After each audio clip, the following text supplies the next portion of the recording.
Okay, so I know I keep saying this, especially in this lecture, but this section, once again, really could be and is a whole course.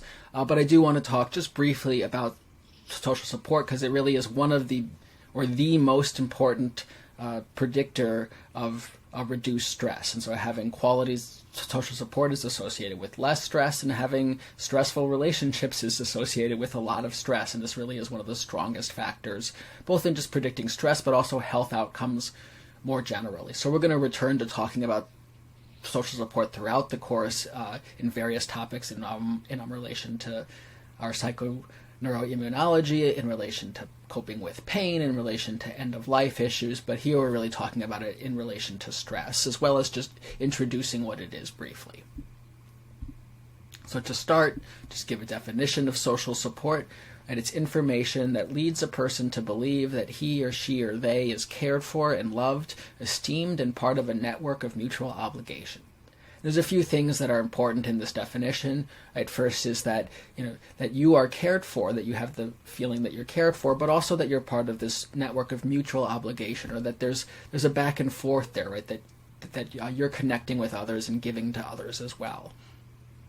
Also here, it's important that it's the information that leads a person to believe that they're cared for, and that's really important there too. Sometimes we don't actually need the person to follow through or give a specific support, but knowing that people could and would be there for us if we need it is a key form of social support. So here's just an example of a common measure of social support, and you can see that aspect of the perception captured in this. And so it has items like, there's a special person with whom I can share my joys and sorrows. My friends really try to help me. There's a special person in my life who really cares about my feelings. People are willing to help me make decisions, right? So this is your perception that you are able to draw on these people, and that they've. And of course, this perception is based in reality, right? This is based on your past experiences with them. But there are also individual differences in how we perceive the same supports. So this is how we generally assess social support in the literature, at least with a self-report measure. And there's many different forms of social support, right? And we're only going to cover these relatively briefly here. But first, there's explicit social support. And this can come in a couple forms, just like our own ways of coping. These can be sort of problem-focused or more emotion-focused. And so there's instrumental support, which maps well onto problem-focused coping, right? This is where somebody gives you some help with that issue, helps you to solve that problem in some way. Maybe they give you some form of tangible assistance. Maybe they come over and help you hang that shelf and finish a project because you're stressed about moving in. Maybe they come and bring you dinner because you don't have time to cook that. Maybe they give you some funds to help support the medical need that you're stressed about. Maybe they provide you with some informational support, right? So part of problem-focused coping is seeking accurate information. Maybe they help you to get that information. Maybe you're having a health issue and you need to know more about what possible causes are, or what's all that language the doctor's talking about. And so, your friend or partner reads a whole bunch of scientific articles about that and summarizes them for you to help you figure out what kind of treatment you want to engage in. And so this is a form of informational support. A person might also provide you with emotional support, right? They might provide you with reassurance, warmth, and nurturance. They might provide you an ear that you can vent to, or they might give you a hug. They might give you a shoulder to cry on. They might tell you that it's hard right now, but it's going to be okay. And so these are forms of emotional support, helping you to do emotion-focused coping. So people often ask which type of support is better or more effective, and there's no one answer to that. It really depends on the situation and the person. And so instrumental support is likely to be most effective when there is a clear problem to be solved, right? If someone could really benefit from someone watching their kids or making dinner or cleaning their house or giving them some funds to help solve that problem, then that's going to be a really great form of support. Informational support is going to be, really helpful when people need more information. Emotional support is going to be really helpful when there isn't a clear thing that can be done. Sometimes there's not a clear way to solve that problem, or maybe the stress is about something that's already happened and there's not a way that you can sort of fix that now, and you just need to sort of cope with that. And so emotional support is going to be really effective then. Individuals also have preferences for what type of support they would like to receive. So some people really often, in most cases, prefer instrumental support, right? They really want someone to tell them what they should do, how they could solve the problem. But other people really prefer emotional support in most situations. They, rather than having someone try to solve the problem, often we already know what we should do. They would rather have somebody, provide a listening ear or help them to calm down and manage the stress in that moment. And so they're looking for emotional support. In my opinion, and I think this is backed up by some research, that often what people are looking for is first emotional support. You're very stressed out or upset about something, and so first you would like some reassurance and warmth and nurturance to help to calm down, and then instrumental support would be helpful, right? So often if we're really stressed and someone tells you just what you should do about it, you're not really ready or capable of hearing that in that moment, even if they're right. And so often emotional support should come first, especially when someone is very stressed or very upset. Another thing you can do is, if you're not sure what kind of support would be best, is you can ask and see, what kind of support do you think would be helpful? In addition to explicit social support, so that's the instrumental and emotional support. So this is support that you're aware of. You know when someone is doing this for you. When you're providing it for other people. Implicit social support refers to that perception that people would and could be there for you if you needed it. It's knowing that you have supports that you could draw on if you needed to. And then there's also invisible support, and this is the type of support that you might not even realize that you're receiving all the time, and this can also still be very important. So perceiving that you have support if you need it is a very strong predictor of well-being and reduced stress, but also so is not really realizing that you're getting the support that you're getting. Just to give a sort of silly personal example, right? Maybe you're like me and you're absent-minded and you're always losing your phone and your wallet, right? So maybe your wife often provides instrumental support in the sense of helping you find those things, and she could point that out to you every single time this happens, and point out, say, oh yes, I found your phone again. Or she could, every time she sees the phone wedged in the crack of the couch, she could quietly take that out, put it back on the coffee table or back where it goes. And so that would be invisible social support, right? I don't realize I've left the phone in the couch, but I'm going to get stressed later when I can't find it. And so I get this type of invisible support where Dr. Metz loves me very much. I don't know why, but she will do these things and help to, when it's getting to the end of the night, put the phone in a place where I can find it so we can calmly go to bed. And this is a form of invisible support. I'm only aware of it because it's been long enough that I've started to realize that she does this. But on any given moment, I don't necessarily realize that she's doing this, and so that's why it's a form of invisible support. And I don't usually realize when she's finding things for me and just being nice about it. So now here I want to turn to talking about social support and its impact on physiological stress reactivity when people are engaged in a stressful task. Right? And so this is what we want to look at here. And so this is a study that hasn't been published yet, but it shows really nicely what we want to talk about here in terms of the role that support of others can play in helping us to cope with stressful challenges. And so what they did in this study is they brought couples into the lab, and they did an experimental manipulation to lead participants to believe that they were either getting support from their partner or that they just weren't hearing from their partner. And so what they did here is there were 64 couples from the campus community. This was run at UCSB out in California.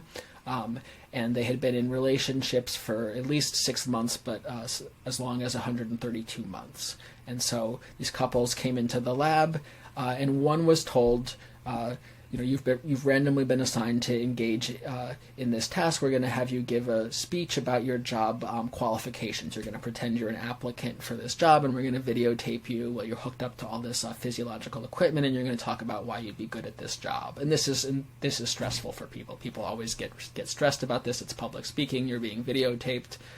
I can tell you from firsthand experience that's stressful, and so they have to give this speech. And the other partner is taken to another room and told that they're going to, answer some other questions about their relationship, and so they do a bunch of other survey packets and things.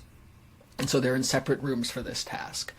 And so then what the manipulation is that there's two notes that people in one condition receive. One before they give this stressful speech, and one afterward. And these notes are pre-scripted. They're not actually from their partner, but they're kind of generic. But they basically have a supportive message that says, I know this might be stressful, but you're going to do great. And then afterward it says, I didn't get to see how you did. I didn't get to see you do the speech, but I'm sure you were great. And at least it's over. And so these were the supportive notes. And importantly, afterward, they asked people if they believed it was from their partner, and the majority of people did, and they dropped anybody who didn't. But most people really think that it's from their partner. And so they get these notes before and after they do this stressful speech task. And so what they want to see is what effect does this have on their cortisol levels? And so importantly, first, there was a main effect overall, but a small one for people in the no support condition, and I'm not sure why it says this twice, I'm sorry about that, but in the no support condition overall, just collapsing across these two bars, there's higher cortisol levels than in the support condition. So when they were getting the notes before and after, there was lower cortisol reactivity, so how much it went up relative to their baseline was much greater in the no support condition than in the support condition.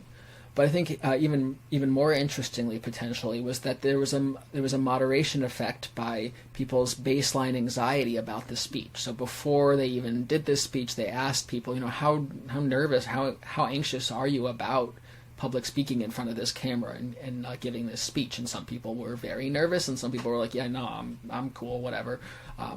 And so here we're splitting people into high and low anxiety. And so what we see is that for people who were high anxiety about this speech, there was a huge effect of social support. So their cortisol reactivity was very high in the no support condition, but it was actually the lowest in the support condition. So they responded very strongly to perceived support from their partner.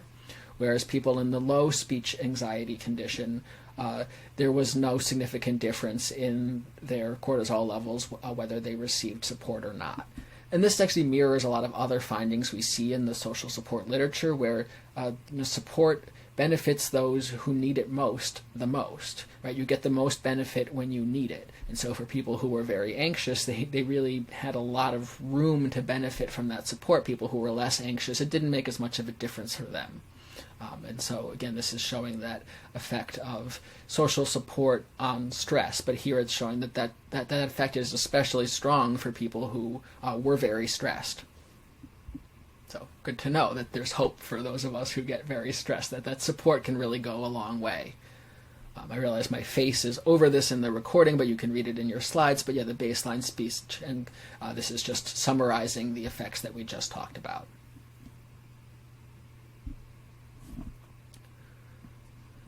But why is this, right? Why do we get less stressed around other people? What's going on here, right? And so a lot of this does seem to be driven by these physiological effects. And this is actually a really interesting and hot area of research right now, is the co-regulation of emotion and stress. And I think it's especially interesting to me in this moment where a lot of our social support and social interaction is coming over remote technology. There does seem to be something, at least in some studies, about having people physically in the room.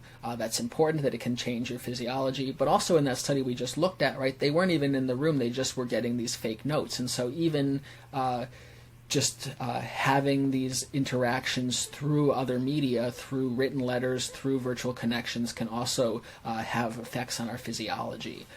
And so, it does seem that social support truly does get under the skin to allow us to have less of a stress response, and in other studies help us to recover from stress more quickly. And so that's a really key effect there. And so really through the physiological effects of being with others or perceiving support from them seems to change the physiological reaction to stress. Also, there's been, I'm not going to go into detail of this, but there's been other studies with fMRI that shows that when we're with others or when we perceive that others are nearby, we're more likely, we show less activation in regions of the brain associated with threat. So we do seem to be just less sensitive to threat when we're with others, and so just less likely to have a stress response in the first place. There's also might be because of behavioral effects, right? And so in some cases, others might help us to cope with stress by helping us use better coping strategies, right? I might be spiraling and getting really stressed out about something or engaging in bad emotion-focused coping by eating a whole bag of Oreos, and maybe my friend says, maybe that's not what we should do. Maybe let's go on a nice walk. And so that could be a behavioral way that they help me to cope better with that stress. And they can also help us to lead healthier lifestyles, and this can help lead to better health overall, but also better coping with stress as well, right? If we have a better routine and we're managing our stress well, then that can really help. So those are a couple mechanisms by which this could occur.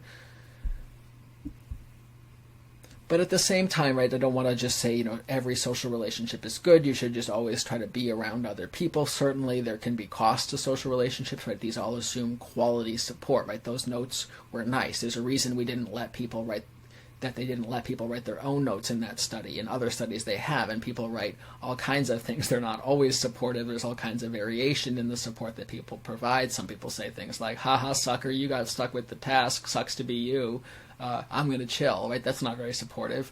And so we can, look at those differences. And so certainly these effects only emerge when it's quality support, when it's a supportive relationship and not an unsupportive or thwarting relationship. And so social conflict, unfortunately, is an even stronger social conflict is an even stronger predictor of distress than social support is of less stress, right? So having a good relationship really helps to reduce stress, but having a bad relationship is really bad, right? And so this is why, certainly emotionally abusive or other abusive relationships, right? Those are going to lead to far more stress. Any impact of having a person around is not going to be enough to overpower any of those negative effects of that relationship. And so particularly, I don't need to convince you of this, right? Conflict that you experience in close relationships is especially distressing, right? It's one thing to have a fight with an acquaintance, but it's another thing to be, fighting often with a spouse or a parent or someone else in your family, and that's going to be distressing. So as much as we will in future lectures talk about the importance of social support from friends and family, that's all assuming that those people, are supportive. And so I'm certainly not advocating for people to keep unsupportive people in their life. And so I just put this here as a caveat to what we've been talking about, right? So certainly there's many, many benefits to social relationships and having a lot of people in your social network, but there are also costs if those relationships are not supportive. And so that's important to keep in mind.